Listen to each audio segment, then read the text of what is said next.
Today we're talking about empaths. Really, really important topic.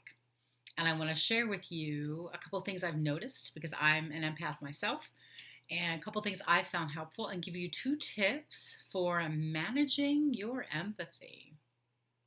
So, if you're empathic or if you're curious about what empathy and being an empath is, real quick, being empathic or empathy is feeling another person's feelings, feeling and being sensitive to what other people are feeling. And generally, we're all empathic. We all have empathy to some degree. In some severe cases where there is incredible abuse and neglect up to and around the age of 3 years old, some folks lack empathy and lose the ability to develop empathy in a full way. That's very rare. Outside of that, everyone has empathy and the capacity for empathy. And we grow up not really being taught how to work with that gift. I think that being empathic is a gift.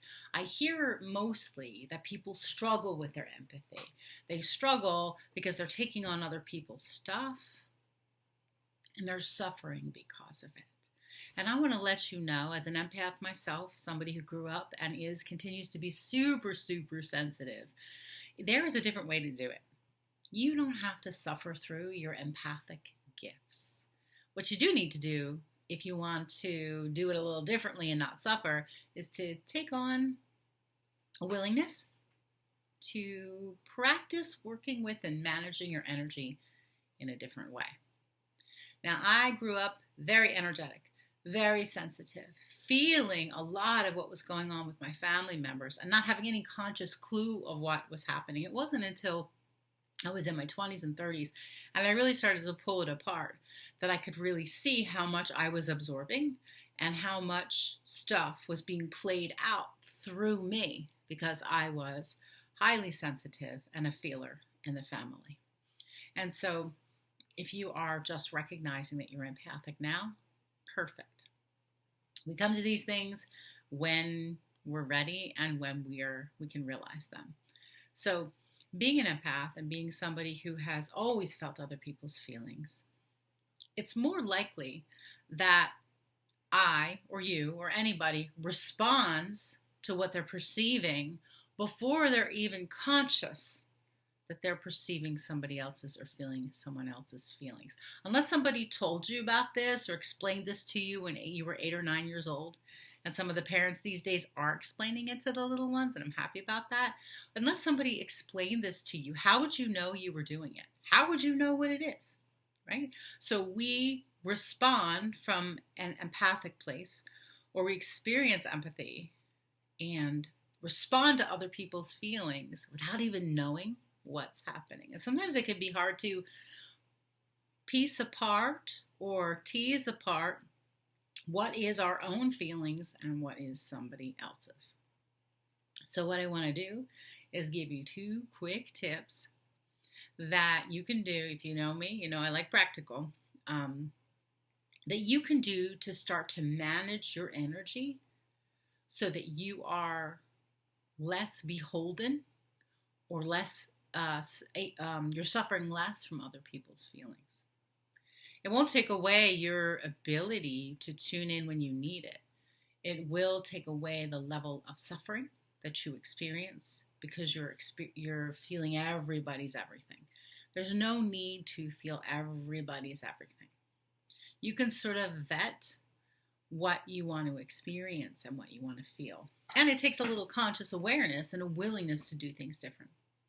So 2 things that you can do to start to be more in command of your own empathic skills is to pay attention to what's happening in your body. Bring your focus and your awareness to what's happening in your own body. Because when you're bringing your awareness to what's happening in your own body, you can start to tease out, is this mine or is it not mine? Is this something I normally feel in this body of mine, or is this something that's extra? Is this something that's new? So paying attention to your body. That's key number one. Second thing is start to notice when you are feeling ungrounded or unrooted. And then bring yourself back, breathe, and extend your breath down through your body. Imagine that your breath turns into roots that go underneath your feet. And as soon as you do that, you start to become anchored. And when you are anchored into something that's larger than you, like this big, beautiful earth that we live on, it becomes easier to tell what's yours and what's not. So those are two simple practices to start us out for today to work with being an empath. Pay attention to your body. Notice what's happening in your body so you can tell what's yours or begin to tell what's yours and not. And breathe down and anchor into the earth so that you can connect to something solid that will help you to discern what's yours and what's not. All right, give that a whirl. Give that a whirl, come back and let me know. Or if you just did it right now, type in a comment and let me know how that feels or anything you realized or anything at all about empathy. I'm really interested in your experience. I don't want you to struggle. I don't want me to struggle. I want us to be able to use our gifts without being drained by them. All right, if you're not subscribed, you know where to find the subscribe button. I'll see you soon.